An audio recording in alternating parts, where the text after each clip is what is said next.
Hi, everybody. It's Olivia Scott with Freedom at the Mat. Thank you for joining us once again for a well chat. So, today we're in a conversation with a fascinating woman. She is from the UK. Yeah, we went and got her from across the pond for this particular episode. We found her on social media and we thought, who is this striking, dynamic woman with gray locks? And so, Karen Arthur is here with us today. Karen is a broadcaster, she is an artist, and she's also an author. She also happens to be a menopause activist who has created and hosts all the episodes of Menopause Whilst Black. That is a podcast going into season 8 now. Definitely take a look at all of the episodes. It's amazing. I'm loving our conversations with women who are Black British women who are experiencing midlife experiences, in particular menopause. But there's so much wisdom she has to share. Karen is also the host of her very own radio show, and she founded an anti-depression movement advocating the power of positive clothing to lift your mood, called Wear Your Happy. She's also the author of a children's book called Grandma's Locks, and she's here with us today to share her journey to freedom and how she has specifically embraced changes in her life and how she has welcomed all the nuances that comes with getting older. And she's doing it so beautifully and gracefully. You're so high.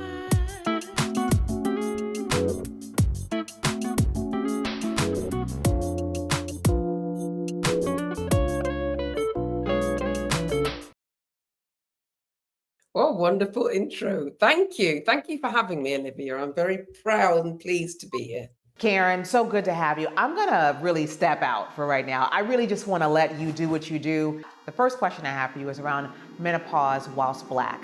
Why did you create it? You're sharing so many fascinating stories, and I want you to share more about you. And for all of our guests today, you're gonna see more from Karen and less from me because she has so many fascinating things to share. So basically, yeah, I interview Black people in any experience in any stage of menopause, and it started out of tragedy. If I'm honest, it was 2020, and we all know, unless we were living under a rock, what happened in 2020.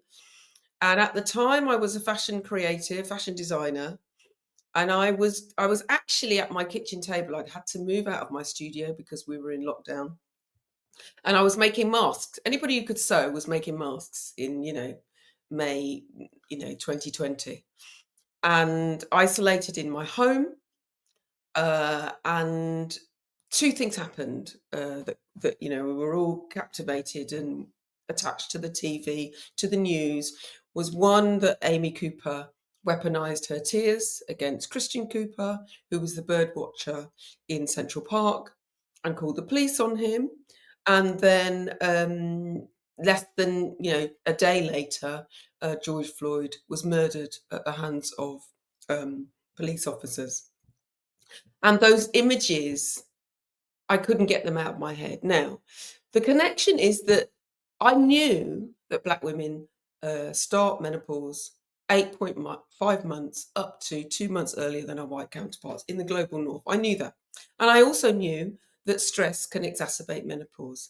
And if anything, I wanted a connection. I wanted to know how my sisters were experiencing and navigating and coping with their menopause symptoms while seeing these things happening, whilst living with racism, while seeing people who look like our uncles, our brothers, our family members being murdered. And I was filled with a rage and I didn't know what to do with it. So I went quiet for a full 5 days on Instagram, which is very unusual for me. And then I posted a video. I had a rant at my camera, and I started with, if you Google menopause and click images, what do you see? And people, you'd do it, and you'd see a sea of white faces. You'd see white women wearing beige, with their heads in their hands, blonde hair or grey hair, looking very sad. not very fashionable. No one who looked like me, no people of color, no one who wore vibrant colors. That we were just not represented. And people did what I asked them to do. And then I started to talk about racial weathering, although at the time I didn't know what it was called. And I started a couple of surveys asking Black people who were going through menopause in the UK, how are you coping? What do you know about menopause? What do you know about menopause care? And people responded. People filled it in. I ended up with about 410 people filling in this research. I was being a little bit apprehensive because I didn't see myself as a researcher, but I'd noticed that the only people who had asked any Black people in the UK about our menopause experience had been that research had been done in 2007, and there were 22 people in that research. It was Northamptonshire Trust, I believe, and only 4 of them identified as Black British women. And even then, they were asking about HRT. So they really wanted to know why Black women were less likely to take up hormone replacement therapy, as it was called at the time. So I thought I couldn't do research. But then when this took off, it became very clear that we needed more information. And even then, I was a fashion designer. I didn't know the first thing about podcasting. The only other podcast that I followed was my now good friend, Omashadi Bernie Scott, who hosts Black Girls Guide to Surviving Menopause. And she'd been going for a year. And I'd been listening to her. But they were American experiences. And the British experience, while similar, it's also different. So I didn't do anything for ages. And then people was, you think, I thought, oh, someone else will do it. Or someone's done it. I tentatively bought a little cheap little microphone, and it sat in the box on my kitchen table for 4 months, and I just waving at me going, "Hi, I'm still here. I'm still here." And I have some good friends who are also podcast hosts, Nat Lou, who hosts Baggage Reclaim, and Kat Holsworth as well, and they said, "Just get on with it." No, Natalie actually said, "Done is better than perfect, and no one is born an expert." And so I remember emailing 10 Black women who I wanted to interview. One of them was Omishadi. The rest of them were British women, and every single one of them said yes. And then I thought, "Oh, no, I've got to do it now." So we launched in World Menopause Month, October 2020. And here we are almost 8 seasons later. And it's the first podcast of its kind in the UK, in that we focus solely on Black people experiencing menopause, primarily based in the UK. We've been, we've been name checked in the British Medical Journal. It's, in a sense, speaking up changed my trajectory, and it became the most important thing to me. I'm always gobsmacked. I'm always surprised. Gobsmacked is a very British phrase. When I meet Black women who aren't aware that we need to look after ourselves first and foremost, because one of the reasons is that we start menopause early. They're not aware of this. They're not aware that, that some of the things that they're experiencing might actually be perimenopause. So I feel like I've got to be in my bonnet about diversifying the menopause space. And whilst it has changed a lot in 4 years, we still have a long way to go. 2020 may have been a reckoning, but well, thinking about the current political climate, I feel like we've gone a little bit backwards, to be honest. It's all, it's all good. The fact of the matter is that aging is a privilege, and it's important that you understand that your life is your life, and you get to live it in any way you want to. And for some people, the way I live my life is the complete opposite of the way they would. But yeah, it's nobody's business but my own. So there were lots of things that happened. Actually, I can't believe I look at what I was like 10 years ago, or even 5 years ago. I've changed so much. And that's about my outlook on life generally. I celebrate every day. So it's important to put this in context. I was a teacher for 28 years. I worked in secondary schools. I don't know what you call that, high school, I guess. I worked in, and I ended up as a head of house, which is like a pastoral leader. I don't know what the equivalent is in the US, but in a boys' school, which was near my home. Uh, yeah, so I was single. I left an abusive relationship. I was with my ex-partner, the father of my children, for 20 years. And I got to the point where I was like, yeah, no, I'm not doing this anymore. And I flipped. And so I'd left that relationship, but then when I did that, instead of taking myself into therapy, I focused on my girls to make sure they were okay. And I put my head down and I threw myself into work because I had a house, I had a mortgage, I had a lifestyle to upkeep, I had kids to look after, and I didn't really take much notice of my mental well-being. And anybody who's ever had any issues with mental well-being knows that that shit, oh, sorry, I'm swearing, but anyway, it catches up with you, you know? And so 2014, my both my girls had gone to university and I was left alone in my house. I was an empty nester. And I not having my girls around meant that I had to focus on me. And I didn't like what I was left with. I was literally getting up, going to work, working all the hours, coming home, doing some more work, falling into bed, not looking after myself, not exercising properly. And I was an ex-dance teacher, so exercise was really important to me, but I wasn't looking after myself. I wasn't looking after my body. I was putting on weight. I'd never put on weight in my life. Um, and eventually I had to be signed off work. There was one particular day where we were in a meeting after school, and I don't know if you've ever watched Charlie Brown and you hear the adults go wah wah wah wah wah. So that's what I was hearing in my head.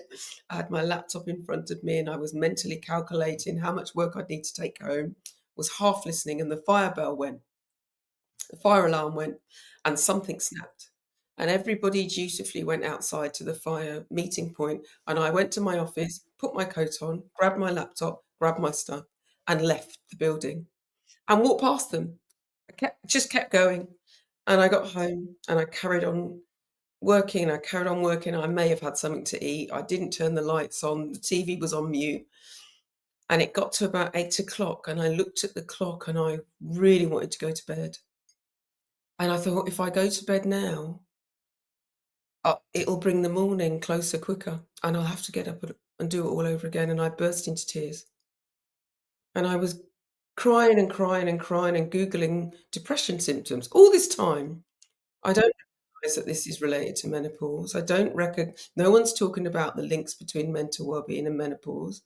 I'm having hot flushes, but I'm putting that to the back of my head because I'm not ready to deal with that bit, you know?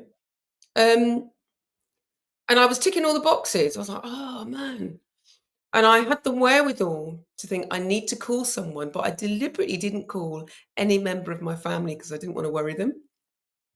So I called a good friend of mine who happened to pick up the phone. She never picks up the phone normally, it's always her husband or her kids. She picked up the phone. I couldn't make myself heard or understood, but she knew that something was very wrong, and she came round. And she was the one who urged me to go to the doctors and get signed off, get a sick note. So I did that. And over the next few months, I tried to go back to work. But the problem was I was trying to get better to go back to work instead of trying to get better for me. You know? And I remember taking myself away in February to a seaside town, which is actually very near to where I've moved to, which is interesting. And I went on walks and it was freezing cold. And I remember looking over the edge of a cliff and thinking, well, I don't want to do that. I want to be here. And I decided there and then that if I was going to live for the next 40, 50 years, then I was going to curate a life that I loved. And I was only going to do what I loved. And so I worked towards leaving teaching. I never thought I'd leave teaching. Teaching was my life. I thought I'll retire and then I'll wait for my grandkids. But I needed to be well, and I felt that work and the stress of work was making me unwell. So when I left, I thought, "Oh, that's it. I'll get better now." That did not happen. That did not happen at all because I it left space for me to really be ill, you know? I would say be honest with yourself. I think we spend a lot of our time masking and self-sabotaging and self-medicating. That might be shopping. That might be staying in a relationship longer than you need to be there. It might be having friends in your life that no longer need to be there either. It might be doing as we're told instead of what we want to do. I advocate for saying yes with your chest. And I had spent 50 years uh, doing as I was told and, you know, not really knowing myself. And what menopause gave me and depression gave me was a gift. And that gift was I needed to strip right back and find out who I was. So I got very silent. So the advice is around setting boundaries. But in order to set boundaries, you need to know where the line is. And the hardest people to set boundaries with are actually your family because your family are used to you doing all the things. I'm an Aries rising, Aries sun, Cancer moon, and I am someone who always does all the things. I'm the eldest of four, eldest child, single mother. My mother was a single mother, and I feel I had been put into this box that I was very comfortable in, but I had to start to advocate for myself. And I took myself into therapy, and the advice from my therapist was, what would you want to do for 8-year-old Karen? And I still think about that. I have a picture of my 6-year-old self on my dresser that I see every morning and every night. And it's about honoring her. So my advice is to set boundaries. I suppose the other thing is to know yourself, but you have to be brutal because we lie to ourselves all the time, and I often, hand on heart, say, okay, what's really going on here? Are you doing this because you want people to love you? Are you doing this? Is your ego involved here? Are you doing this for the money? Or do you really need it? Or are you so comfortable that you can wait for the right things to come your way? But boundaries are huge. And you can only set boundaries if you know yourself in the first place. So it's a lot of work, but my goodness, it's worth it. We've just come through a pandemic that we've never reckoned with. Many of us lost close ones or know people who lost close ones. And we cannot assume that I can't assume that I'll wake up tomorrow. So surely that's an opportunity and a reason to celebrate every day that you draw breath, no matter what's going on in your life. I am so grateful. There have been so many awful things in my life, with grief. I had poor health at some point. I had a year where I couldn't walk properly and I walked with a cane. Now I'm training for a 10K in April.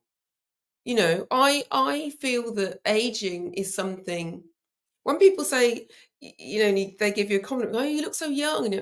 Well, that's great. But actually, I want to look like me because these lines and these wrinkles that you may or may not be able to see are my story. These silver hairs are wisdom hairs.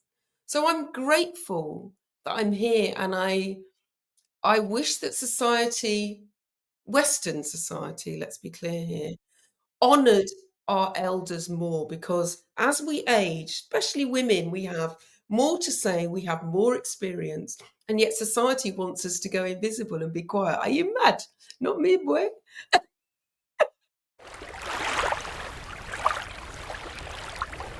It's only when I have to, you read my bio, or I have to produce my bio for someone, and then I realize, oh, you really are doing all the things. Everything I do, I can't not do.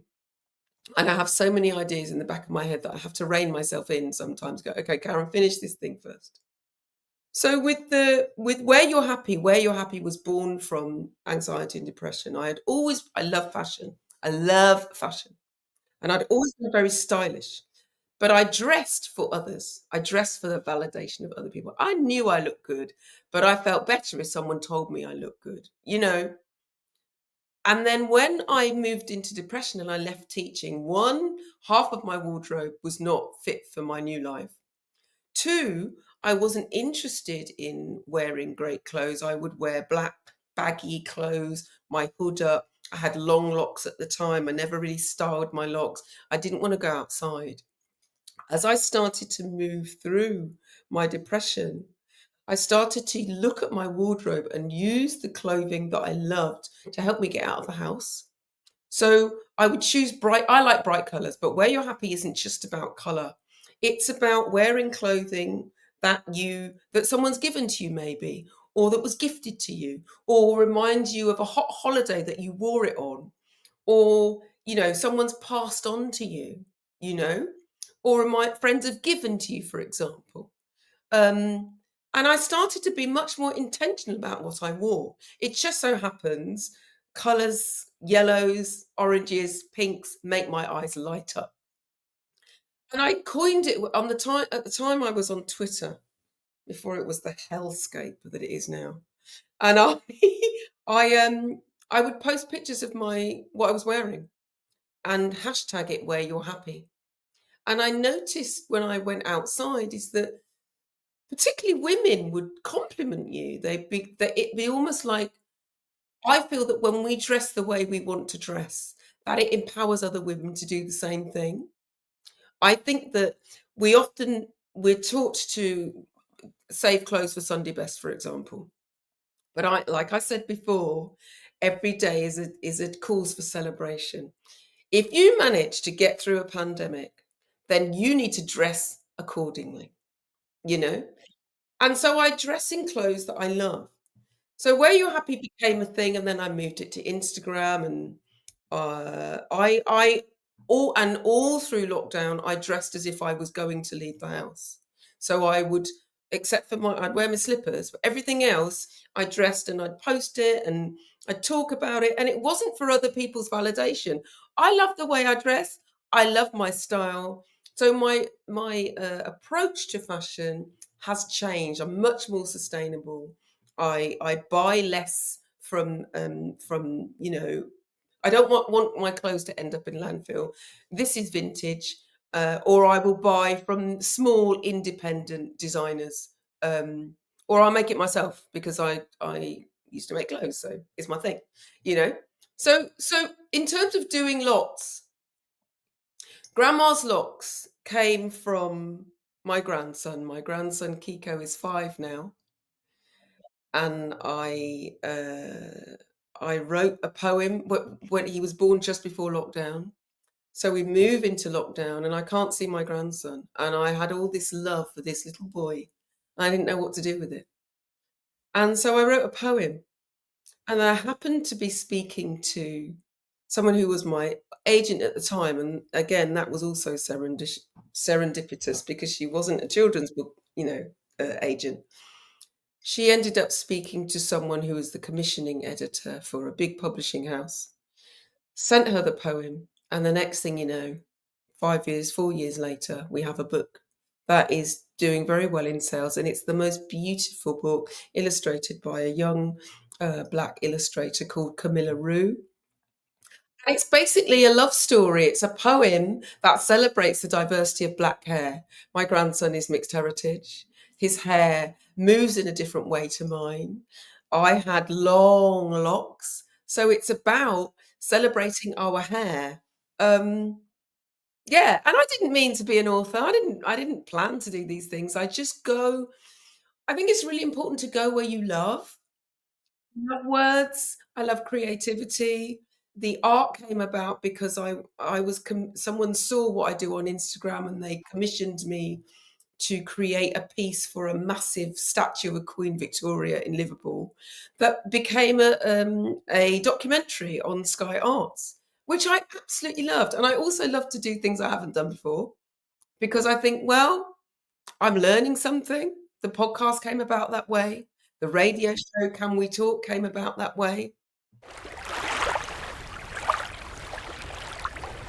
When I saw that question, I did laugh because this is a family show, so I won't be telling you that. But